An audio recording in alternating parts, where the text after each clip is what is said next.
In the year 1835, in the last days of the Aborigines, Melbourne was gum trees and sunshine, tea trees and white beaches, hard stone breaking the rolling grass plains, and a muddy, mild river wandering through to the quiet water of Port Phillip Bay. Today, more than 1.5 million people have been added, and outdoor people.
Outdoor, but also very domesticated.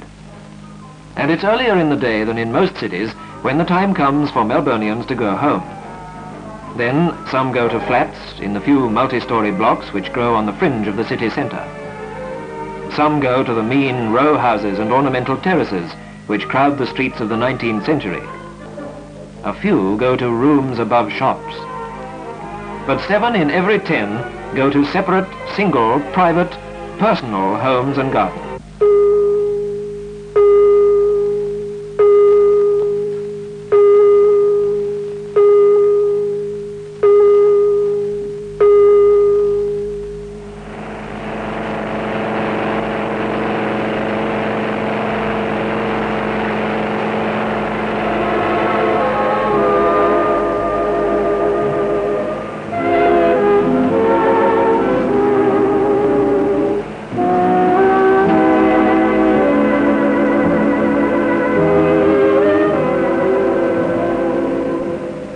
A city of houses and garden suburbs spread over the wide plain, reaching far around the bay and scrambling always further away from the industrial, commercial, governmental centre to the low blue hills on the east.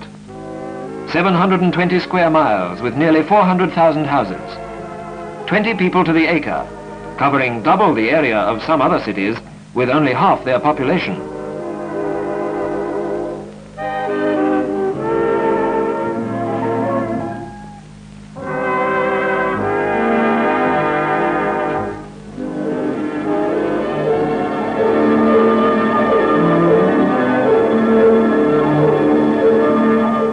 From the beginning, Melbourne was helped by artists of imagination. The first surveyor, architect, sculptor, novelist, painter. Rob Hoddle, the town planner of space and green squares.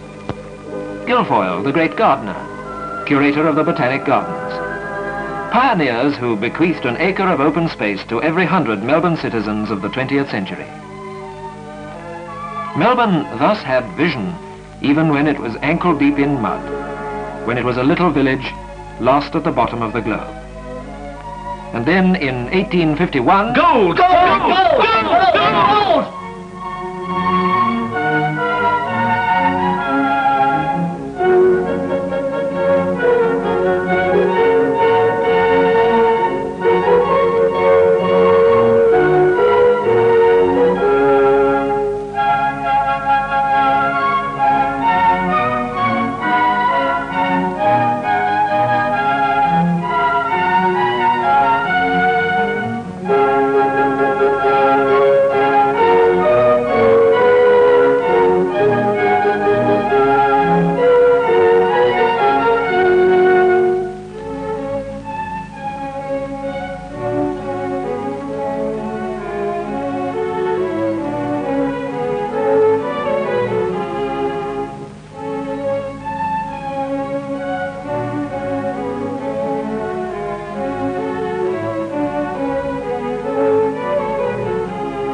Parties and pillars and dances and domes, that was the way we built our homes. Solid at heart and buttered with gold, cast iron and cornice, Corinthian mould, shaded verandas and comfort and space, velvet and silver and crystal and lace. That was the way the boom went by, feet in the clay and an urn in the sky. The fragile structure of moulds and money was wobbling by the end of the 80s, and early in the grey 90s the boom collapsed. Gradually the big houses emptied and were cut about. Mansions which had been made without stint of money or love or imported craftsmen, made to last for opulent centuries, had their estates whittled and sliced, and finally were themselves demolished with their dreams within the lifetime of the founders' children.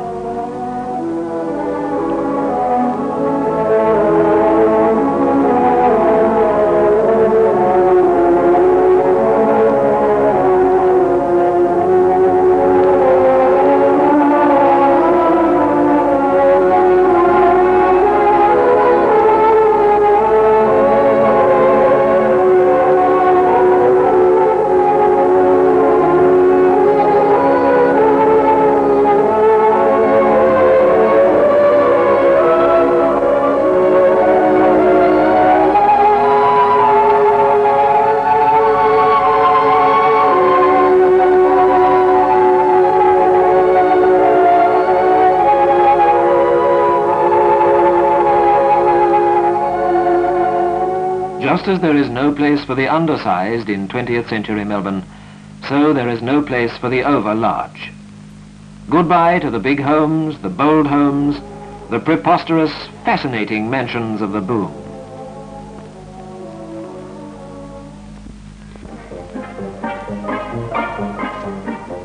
The mansions made way for the new century, for more people, more bricks, more houses, more individualism, in a city now growing strongly and dedicated to a house and garden life. More fashions, more styles. The Red Queen Anne, Norman Shawism, Boiseism, Cecil Rhodesism, Picturesquism, Art Nouveau, Neo-Nouveau, Californian bungalow, Mediterranean villa, Egyptian, Elizabethan, Saracenic, Scandinavian, Spanish mission, modern Gothic, modern Georgian, modern Mansard, modern colonial, Mexican, modernistic, mechanistic, moneyistic, more convenience, more space, more architects, more comfort, more evenly spread.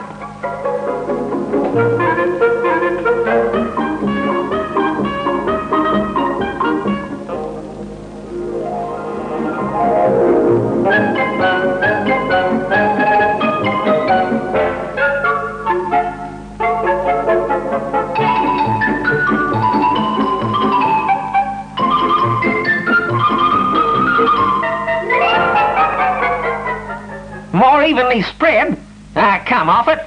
Come back and look at the little lanes the boom passed over. More convenience? More comfort? The boom wasn't all parties and pillars. What about the houses still listed as unfit for human habitation? There are still 3,000 of them pretending to be homes.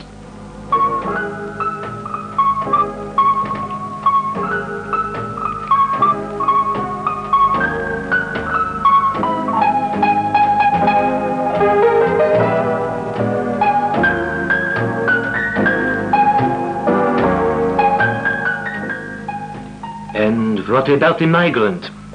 Over 150,000 new Australians since World War II are trying to find houses in this city. Many are lucky, but some are not. I am coming to this country from Central Europe, and I have had to live in holding camps and emergency settlements.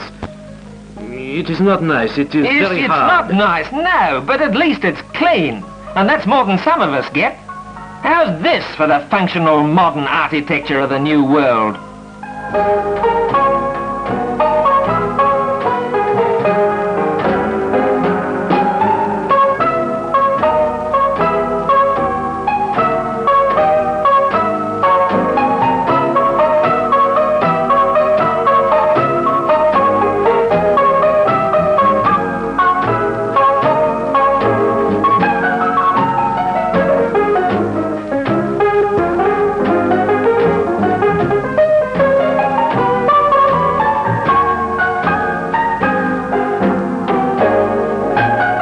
What about the kids?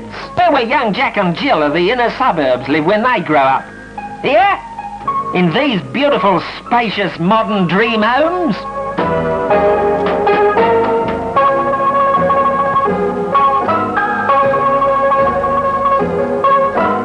Oh, come now, come now. It's not as bad as all that.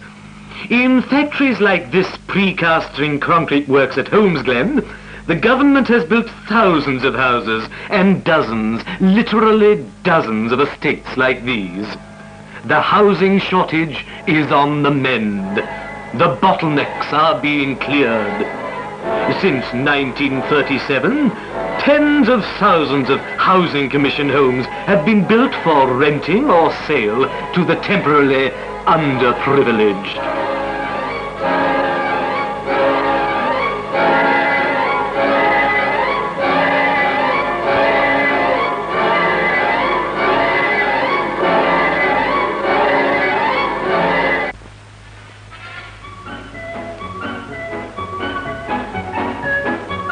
Furthermore, it is the government's policy to encourage the thousands of worthy and energetic people who build their own houses with their own hands. Artisans, labourers, professional men, shopkeepers, office workers and their wives, spending their weekends and leisure times in creating their future homes.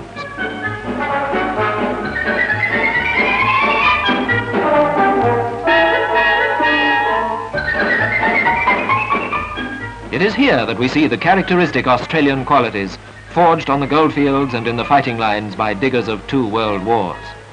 Qualities of enterprise, ingenuity to the aid of the homeseeker, a ready dexterity and natural aptitude in the use of tools, an easy proficiency of technological know-how, mechanization.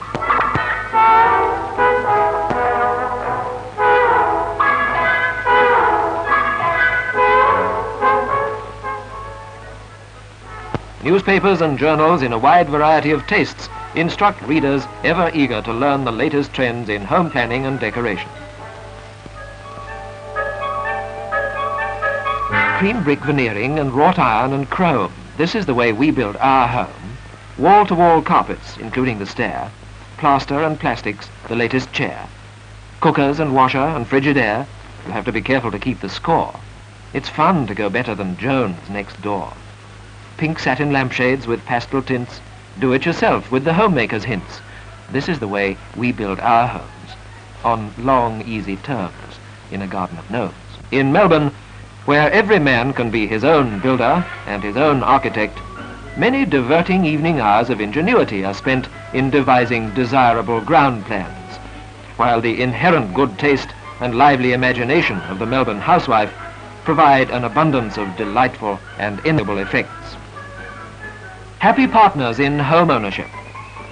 Dream homes for an expanding nation of home lovers dedicated to the pursuit of beauty.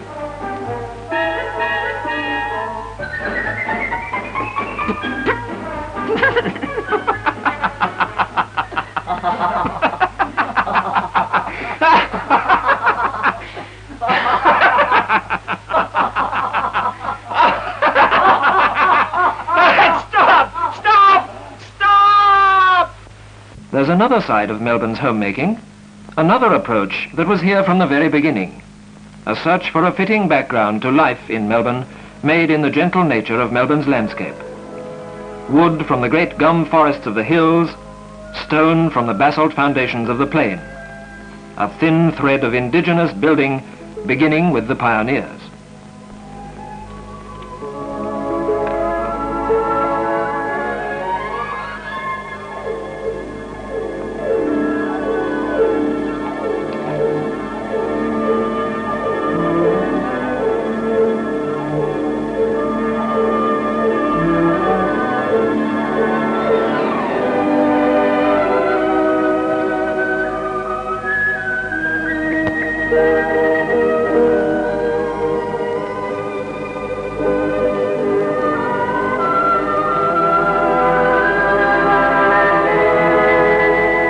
The thread was picked up in the 20th century by the new pioneers of a new architecture.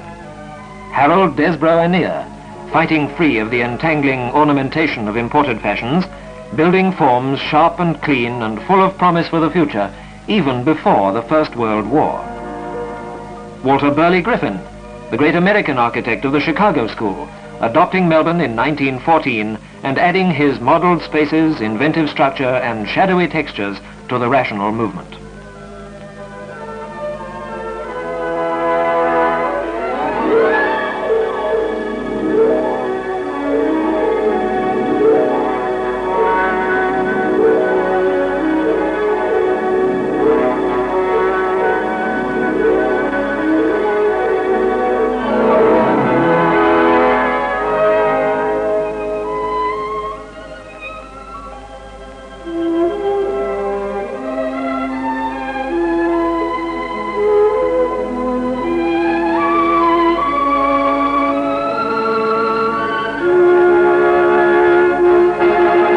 Melbourne is no Sydney.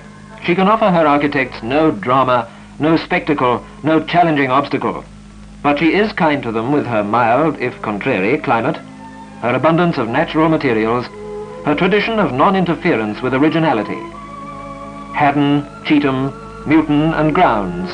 Through the Depression years and into the following boom, the movement grew up into the sun.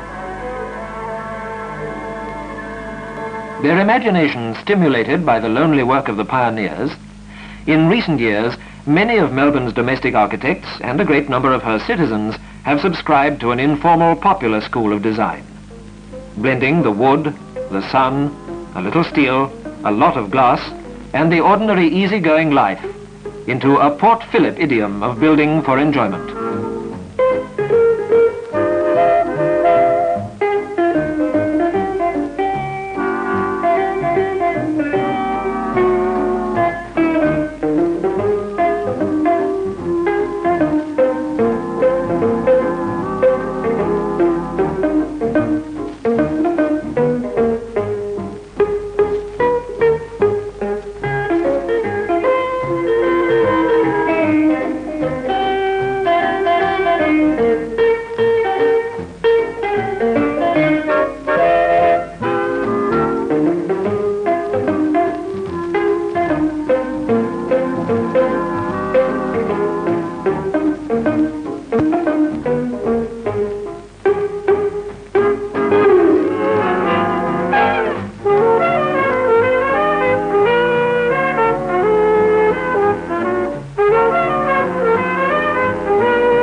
houses with logic for comfort and with imagination for delight is now established, healthy and growing.